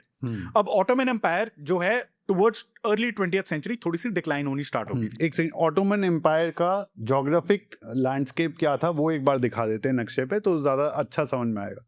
तो अगर आप देखो यहाँ पे ध्यान से, पहले क्या होता था, या तो ये मेडिटेरेनियन सी से होते हुए अपनी इसको क्या बोलते हैं स्विस कैनाल से निकल के इंडिया की तरफ आते थे, या फिर ब्लैक सी से शिप्स आते थे और यहां से दोबारा बाय लैंड फिर स्टेट ऑफ हॉर्मुज से आते थे। अब जितना भी तो स्टेट ऑफ हॉर्मुज उस समय भी बहुत रेलेवेंट था। एग्जैक्टली, क्योंकि by land state of Hormuz तक पहुंचे और वहां से शिप्स इंडिया आ रहे हैं। और स्टेट ऑफ हॉर्मुज हम यूज कर रहे हैं लोथल के टाइम से, क्योंकि बहरीन होते हुए मेसोपोटामिया स्टेट ऑफ हॉर्मुज से ही जाना पड़ता था। तो लोथल का मतलब हो गया आज से 6 से 7,000 साल पहले से हम स्ट्रेट ऑफ हॉर्मुज यूज करते हैं इंडियन ट्रेड के लिए। इंडियन ट्रेड के लिए। ठीक है, अब यहाँ पे ऑटोमन एम्पायर को आप केयरफुली देखो, इन्होंने रेड सी का एरिया, ब्लैक सी भी बंद कर दी, रेड सी भी बंद कर दी। अब अगर इनको बाय लैंड जाना है, इनको रशिया के थ्रू जाना पड़ेगा, जो कि एक आप ये लगा लो इन हॉस्पिटेबल तो नहीं बोलेंगे, लेकिन वहां पे बहुत ज्यादा सर्दी पड़ती थी, तो trade is not that easy. Roads बर्फ से भर जाते थे, ट्रेड रूट नहीं बन पाता था वहां और ट्रेड रूट पूरा का पूरा ऑटोमन एम्पायर ने 16th सेंचुरी में बंद कर दिया था। इसीलिए 16वीं शताब्दी में रेस लगी, जहां से इंग्लैंड से, फ्रांस से, स्पेन से सारे निकल के इंडिया के रास्ता ढूंढने में लग गए। और तब ये नीचे जो केप ऑफ गुड होप है, यहां से एक ट्रेड रूट बना जो वास्को ड गामा का ट्रेड रूट था। एग्जैक्टली, जिसको बाद में सबने फॉलो करना स्टार्ट किया। तो अब हम यहां पे देखें, इस टाइम पे सफविद एम्पायर है, लेकिन ये 16th सेंचुरी का मैप दिखा रहे हैं। हाँ। अगर हम अब 20th सेंचुरी पे हैं, अब पर्शिया अकेला उनको ऐसा रूट बचा था जहां से वो इंडिया के साथ में अच्छे तरीके से ट्रेड कर सकते थे। तो पर्शिया पे कंट्रोल के लिए यहां से ब्रिटिश एम्पायर आ रही थी, वहां से रशियन एम्पायर आ रही थी, क्योंकि रशियन एम्पायर का नेबर था पर्शिया। तो पर्शिया के लिए एक जियोपॉलिटिकल वॉर ऑलरेडी चल रही थी। और ये अर्ली 20th सेंचुरी की बात है, ये 1900s एंड लेट 1800s की बात है, यानी कि वर्ल्ड वॉर 1 से पहले की। हाँ। और फिर 1908 में हमें ऑयल रिजर्व्स मिलते हैं ईरान के अंदर, और वहां पे एक बहुत ही I would say short British crown और रशियन एम्पायर के बीच में वॉर होती है। तो यानी ये वर्ल्ड वॉर 1 से पहले की एक वॉर है, जो दुनिया की सबसे पहली ऑयल वॉर बोली जा सकती है। यस, कि दुनिया में सबसे पहले तेल के लिए कहाँ लड़ाई हुई, and that was Persia. Persia, present day Iran. Present day Iran. Hari, ये अर्ली 20th सेंचुरी के बाद जो आज तक की कहानी है ऑयल की, ये बहुत ही तेज मूव करती है। तो ये कहानी के क्या क्या टैंजेंट हैं, क्या ऐसा हुआ अर्ली 20th सेंचुरी में इस डिस्कवरी के बाद जो हमने अभी देखा कि ऑयल जो है ब्लैक गोल्ड में कन्वर्ट हो गया। जो हमारे पास में पहले टेक्नोलॉजी थी ऑयल को अलग अलग मटेरियल के अंदर डिस्टिल करने की, जैसे कि पेट्रोलियम हो गया, डीजल हो गया, केरोसिन हो गया, इसके बाद में हमारे पास में इसका यूसेज क्या है, ये आया सबसे पहली प्रॉब्लम कि अब हम सब कुछ कर सकते हैं, इसको यूज कहाँ करेंगे। तो बेसिकली नीड से पहले टेक्नोलॉजी आ गई। तो चर्चिल के दिमाग में एक आइडिया आया, क्यों ना मैं अपने जो शिप्स हैं उनको कोल से ऑयल पे माइग्रेट कर लूं। अब एंग्लो पर्शियन ऑयल कंपनी जो है वो हमारी फॉर्म हो चुकी थी, जिससे आज के बीपी और शेल उसी से निकल के आते हैं। और ये सेंसिबल भी था शायद, जैसे आपने बताया कि कोल जो है मॉइस्चर पकड़ के भारी हो जाता है, यूज नहीं करा जा सकता, तो oil made sense for navy use. Exactly. और जो कोल है वो काफी ज्यादा मतलब it is a logistic challenge, उसको एक जगह से दूसरी जगह लेके जाना बहुत डिफिकल्ट था। और हमने ऑयल को ट्रांसपोर्ट करना पिछले जो हम 300-400 साल से पहले कर रहे थे उसमें हमने मास्टरी कर ली थी। तो एक लिक्विड हाइड्रोकार्बन को ट्रांसपोर्ट करना हमें आता था प्रिजर्व करके। तो उन्होंने फोर्स किया कि हम नेवी के अंदर क्यों ना ऑयल से एनर्जी जनरेट करें और नेवी के इंजन्स बनाना स्टार्ट करें। बहुत ज्यादा क्रिटिसाइज हुए चर्चिल को। जैसे उस टाइम पे ड्रेक क्रिटिसाइज हुआ था, उनको क्रेजी ड्रेक बोला गया था, यहाँ पे चर्चिल को क्रेजी बोला गया था कि तुम्हारे घर में कोल पड़ा हुआ है, इंडिया जहां पे इतना कोल है तुम वहां पे राज कर रहे हो, तुम उसके बाद में एक थर्ड जगह जो कि एक पर्शियन एम्पायर है जहां पे ऑटोमन एम्पायर आपका सबसे बड़ा दुश्मन आपके साथ में खड़ा हुआ है, आप वहां की चीज को यूज करना चाहते हो नेवी के अंदर। चर्चिल ने क्या किया, उन्होंने एंग्लो पर्शियन कंपनी में 50% का स्टेक ले लिया ब्रिटिश एम्पायर का। और ये एंग्लो पर्शियन कंपनी वो कंपनी है जो उस समय इराक में ड्रिलिंग का काम, ऑयल ड्रिलिंग का काम स्टार्ट कर चुकी थी। ईरान में। Iran and parts of Iraq. Iraq अब इंपॉर्टेंट होने वाला है 1914 में, ओके, जबकि वर्ल्ड वॉर 1 की शुरुआत होती है। तो बेसिकली इन्होंने अपने ऑयल एक्सट्रैक्शन, ऑयल के ऊपर कमांड एस्टैब्लिश करनी स्टार्ट कर दी। अब चर्चिल के दिमाग में क्या आया, अब लोग कह रहे थे कि एनर्जी आपके घर में जो कोल पड़ा है आप उसको क्यों डिच कर रहे हो। इसको इतना समझ आया कि अब एनर्जी चाहे दुनिया में कहीं पे भी हो वो उसकी है जो उसे कंट्रोल करता है। जैसे कि भारत सोने की चिड़िया थी, भारत के पास में बहुत ज्यादा सोना, बहुत ज्यादा रिसोर्सेज, बहुत ज्यादा दौलत थी, ब्रिटिश एम्पायर ने उसको 150 साल तक पूरा ड्रेन किया। तो यानी कि जैसे इंडिया में ट्रेड से, यानी ईस्ट इंडिया कंपनी से स्टार्ट हुआ था पूरा ब्रिटिश एम्पायर का इन्फ्लुएंस, वैसे ही पर्शिया में एंग्लो पर्शियन ऑयल कंपनी की जो 51% ओनरशिप ब्रिटिश एम्पायर ने ली, वहां से स्टार्ट हुआ था पूरा कंट्रोल ऑन ऑयल। एग्जैक्टली। तो वो जो इंडिया में उन्होंने ब्लूप्रिंट इंप्लीमेंट किया था कि आपको अगर कहीं के रिसोर्सेज चाहिए, जरूरी नहीं है कि वो रिसोर्सेज आपके घर में हो, आप कंट्रोल से रिसोर्सेज को यूज कर सकते हो। इसकी नींव विंस्टन चर्चिल ने एंग्लो पर्शियन कंपनी खरीद के सिद्ध कर दी, और आज भी वही चल रहा है। बीपी, शेल और जितने भी बड़े बड़े कंपनीज हैं आज, जितनी भी लॉबिंग होती है, अगर जिसको ऑयल लॉबी बोलते हैं, वो लोकली ऑयल फील्ड से नहीं होती है, उन ऑयल फील्ड्स को कौन कंट्रोल कर रहा है उससे होती है। तो जब ये हुआ तब उन्होंने देखा कि इराक के अंदर भी फील्ड्स हैं जहां पे Anglo Persian oil company drill कर सकती है। यहां पे सबसे पहली आप ये लगा सकते हो ब्रिटिश इंटरेस्ट आया कि हमें ऑटोमन एम्पायर यानी कि मेसोपोटामिया पे अटैक करना है। 1914 में जब वर्ल्ड वॉर 1 की शुरुआत हो रही थी तब ब्रिटिश का इंटरेस्ट ऑयल था। यानी कि पहली वर्ल्ड वॉर जो है वो भी उस समय हो रही थी और उस जगह से स्टार्ट हुई जहां पर ऑयल था, और दुनिया कोल इंजन से ऑयल इंजन के ऊपर ट्रांजिशन हो रही थी। एग्जैक्टली। कार्स में भी हो रहा था।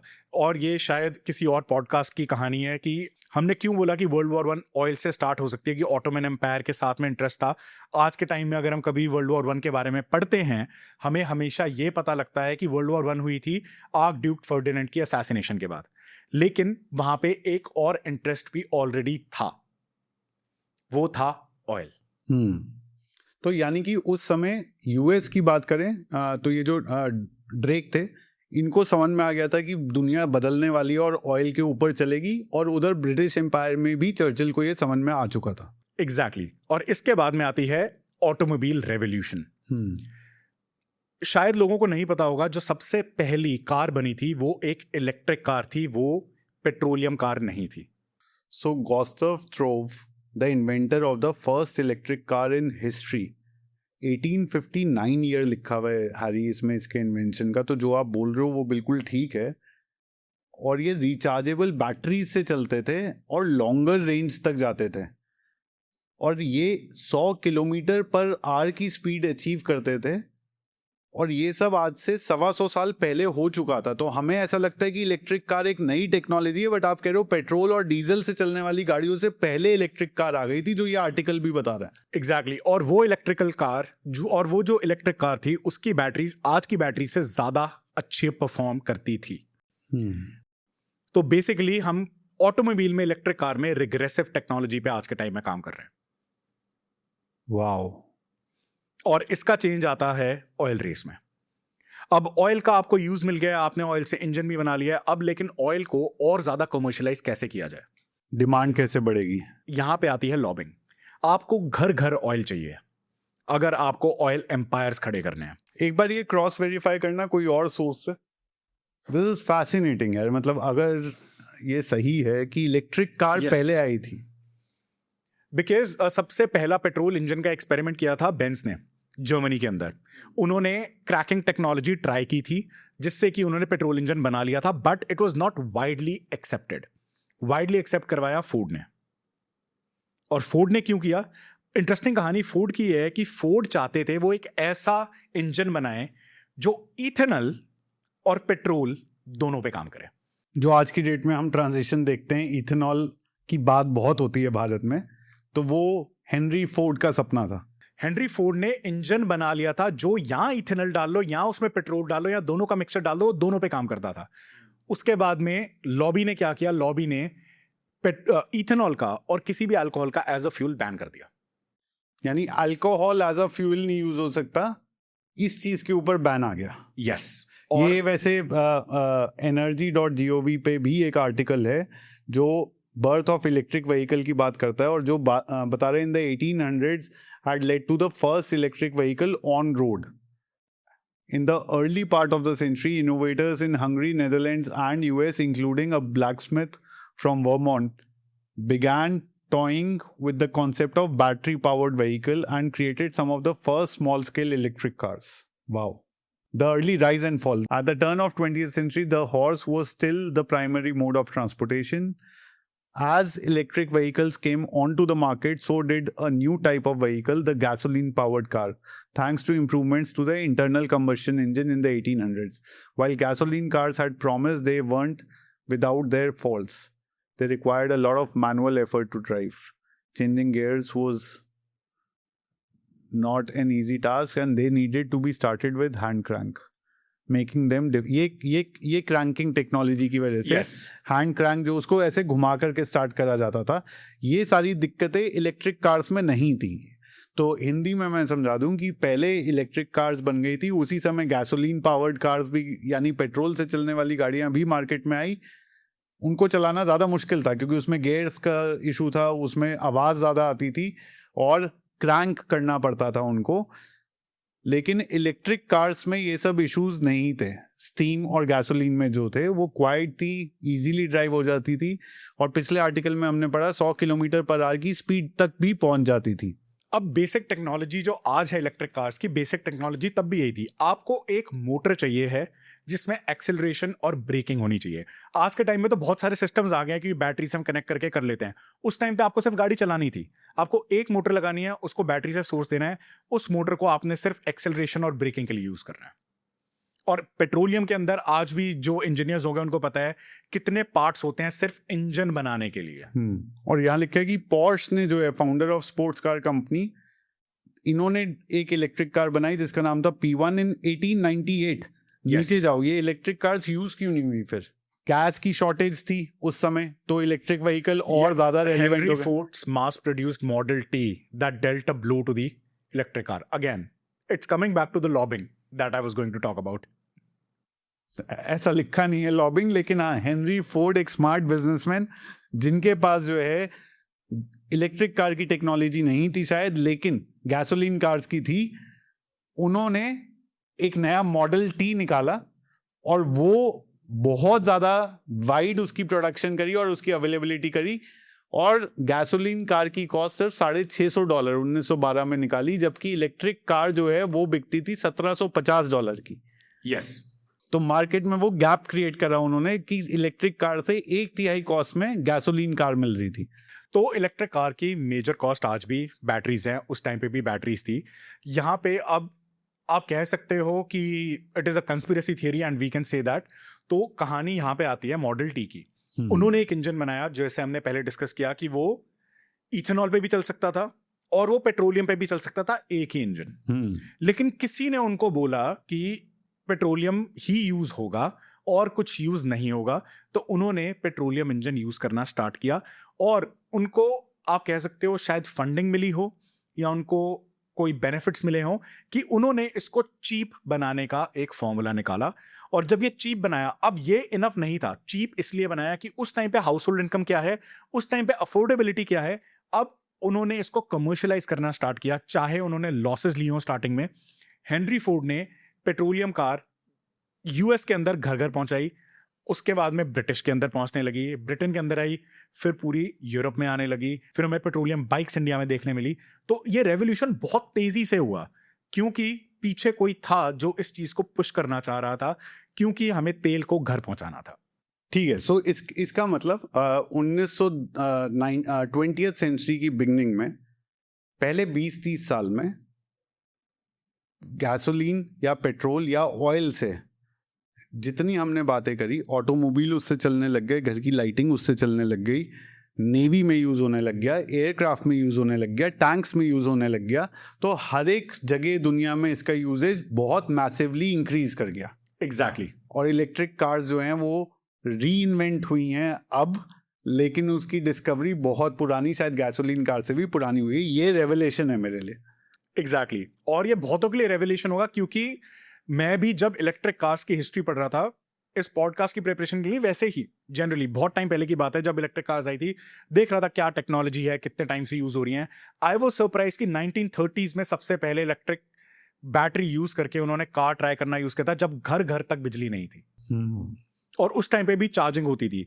और ये भी आज के टाइम में अगर हम बाई चांस इलेक्ट्रिक कार की कंटिन्यूटी रखते, तो आज जितनी जल्दी हम एक गैसोलीन अपनी कार में डाल सकते हैं, शायद उतनी जल्दी हम बैटरीज को भी चार्ज कर लेते हैं, और शायद ऑयल रेस में एक ब्लॉकेड आ जाता। तो वापस से हम अपने ऑयल गोल्ड कैसे बना उस टॉपिक पे वापस आते हैं। तो इलेक्ट्रिक कार्स रोक दिए गए, कहीं ना कहीं बिजली भी ऑयल डिपेंडेंट कर दी गई। यस, क्योंकि बिजली जो उससे पहले कोल से बनती थी वो अब ऑयल से ही बनने लग गई थी। ऑयल का यूसेज बिजली में होता है, लेकिन अगेन अभी कोल, ऑयल, न्यूक्लियर और थर्मल, इन सब का ऑलमोस्ट सिमिलर सा यूज है। ओके, सो अब जो आपने बताया हैरी कि ये वॉर्स से जुड़ गया, ये वॉर से कैसे जुड़ा, उसकी क्या कहानी है? 1910 में वापस चलते हैं। तो 1914 में जब ब्रिटिश को अब ऑटोमन एम्पायर का भी कंट्रोल चाहिए, एक ऑस्ट्रिया के अंदर इंसिडेंट हो जाता है, आर्क ड्यूक मर जाते हैं, उसके बाद में एक अपना जियोपॉलिटिकल टेंशन आती है, वॉर स्टार्ट हो जाती है। वहां पे जर्मनी की सबसे बड़ी डिसएडवांटेज क्या रहती है? Oil reserves. क्योंकि जब इंजन बन चुके हैं तो जिसके पास में ऑयल फील्ड्स का कंट्रोल होगा उसकी मोबिलिटी फोर्स ज्यादा होगी, यानी कि वो लंबे डिस्टेंस इन व्हीकल्स में बैठ के, इन गाड़ियों में बैठ के ज्यादा तेजी से कवर कर सकते हैं कंपेयर टू हॉर्स चैरियट्स। क्योंकि घोड़ा गाड़ी का अभी भी बहुत यूज होता था उस टाइम पे, कॉमर्शलाइजेशन घोड़ा क्या भी था। तो यहाँ पे जर्मनी को एक बहुत बड़ा डिसएडवांटेज रहा। तो यानी कि जर्मन इंजीनियरिंग उस समय भी बहुत फेमस थी, उनके पास व्हीकल्स थे, लेकिन ऑयल का सप्लाई जो था वो ब्रिटेन के पास ज़्यादा था। तो जब वर्ल्ड वॉर 1 हो रही थी, मेन वेस्टेड इंटरेस्ट था ब्रिटेन का ऑटोमन एम्पायर पे कब्जा करना, और यही हुआ। ऑटोमन एम्पायर खत्म होगी वर्ल्ड वॉर 1 के बाद में, जहां पे इजराइल की जो हिस्ट्री है, जो प्रॉमिस लैंड इन्होंने प्रॉमिस किया, ब्रिटेन ने जूस को, पैलेस्टीन और इजराइल का जो है, इन्होंने अरेबिक ट्राइब्स को प्रॉमिस किया। सेम लैंड वर्ल्ड वॉर 1 में हुआ था, जब ऑटोमन एम्पायर के अगेंस्ट वो चाहते थे कि पैलेस्टीनियंस उसके सामने फाइट करें, उनको पैलेस्टीन प्रॉमिस किया गया। ऐसे ही फ्रेंच को उनका सपोर्ट करने के लिए सेम लैंड प्रॉमिस किया गया। तो 3 हिडन प्रोमिसेस किए, सिर्फ ऑयल को कंट्रोल करने के लिए, ऑटोमन एम्पायर को डिफीट करने के लिए, ताकि मैं बाकी सबको अपने अलाय बना सकूं। तो अगर आप इजराइल की भी रिवर्स हिस्ट्री देख के, अगर आप 1900s में आए, वर्ल्ड वॉर 1 में आए, तो ये कॉन्फ्लिक्ट भी ऑयल डिपेंडेंसी, ऑयल कंट्रोल के लिए स्टार्ट हुआ था, जो इन्होंने 3 जगह पे प्रोमिसेस किए। और वो जैसा आपने बताया कि वो जो ऑयल फील्ड्स थे वो लार्जली इराक और ईरान के ऑयल फील्ड्स थे। यस, क्योंकि अभी हमारे पास में सऊदी अरेबिया का ऑयल, यूएई का ऑयल अभी फिलहाल डिस्कवर नहीं हुआ है। अभी पर्शियन गल्फ ही मेन ऑयल सोर्स है। इंटरेस्टिंग। सो जैसा हमने देखा हैरी कि दुनिया की पहली बड़ी वॉर या मॉडर्न हिस्ट्री की पहली बड़ी वॉर भी ऑयल वॉर से ही जुड़ी हुई है, या ऑयल वॉर पहली जो है वो 1914 में होती है। यस, हम ये कह सकते हैं। वर्ल्ड वॉर 1 का कभी अगर हम वर्ल्ड वॉर के ऊपर जो हमने पॉडकास्ट प्लान किया है, कभी अगर हम वो करेंगे तो उसमें इसको डिटेल में समझेंगे कि कैसे वर्ल्ड वॉर सिर्फ एक इंसिडेंट से स्टार्ट नहीं हुई, उसके पीछे एक चेन रिएक्शन ऑलरेडी चल रहा था। तो वर्ल्ड वॉर एक ऐसा इंसिडेंट है, शायद अगर आर्क ड्यूक फर्डिनेंड को गोली नहीं मारी होती तब भी होती, क्योंकि वो जरूरी थी ब्रिटिश एम्पायर के लिए, जो उस टाइम की एक सुपर पावर थी। सो अब अगर हम आगे बढ़ते हैं हैरी, और वर्ल्ड वॉर 2 की बात करते हैं, तो वर्ल्ड वॉर 2 में कैसे ऑयल का एक डिपेंडेंसी, ऑयल की वजह से वर्ल्ड वॉर 2 हुई थी? ऑयल की वजह से तो नहीं कहूंगा, लेकिन ऑयल का बहुत इंपॉर्टेंट रोल था वर्ल्ड वॉर 2 में, 2 टैंजेंट्स पे, एक जर्मनी की साइड और एक जापान की साइड। तो वर्ल्ड वॉर 2 में जो जर्मनी थी, उन्होंने अपनी वर्ल्ड वॉर 1 का एक लेसन ले लिया था।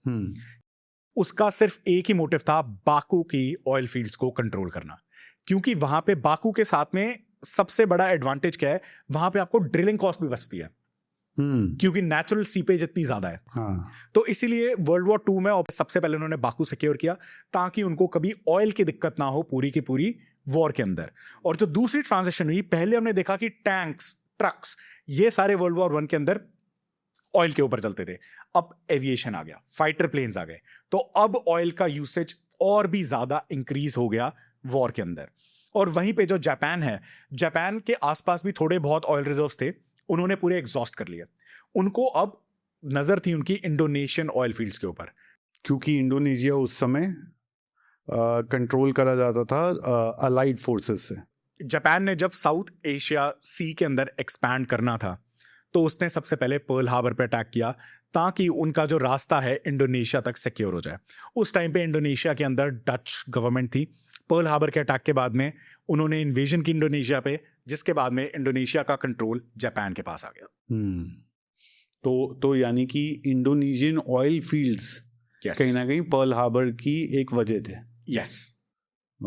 सो हैरी, अगर हम पूरा एक्सपांस देखते हैं हिस्ट्री का और ज्योग्राफी का और केमिस्ट्री का, तो हमें समझ में आता है कि ये 50 करोड़ साल लंबी कहानी है, जो कहीं ना कहीं स्टार्ट होती है उस समय से, जब जहाँ पर वेनेजुएला था, जहाँ पर इराक था, जहाँ पर ईरान था, उधर किस तरह से एक फेवरेबल कंडीशंस बनती हैं ऑयल के लिए।